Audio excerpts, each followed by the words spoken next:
New part design. Do you 3D print it or CNC machine it? Picking the wrong process can double your cost, delay your project, or force a complete redesign. Choose SLM 3D printing when your design has internal cooling channels, lightweight lattices, organic shapes, or you need 1-50 prototypes fast. It's the king of complexity and speed for low volumes.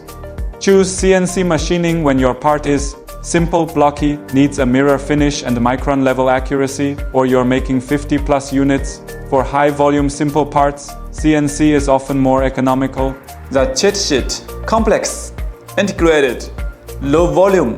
Choose SLM. Simple, high precise, high volume CNC. Remember, it's not about better or worse. It's about the right tool for the job. Still not sure? Don't worry. 99% of our clients ask this, and we offer a free service to solve it for you. Email your 3D model to hello@unionfab.com.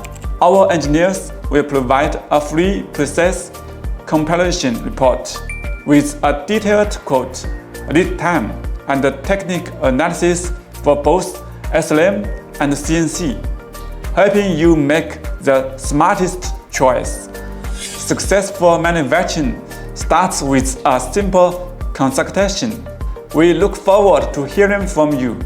See you in the next video.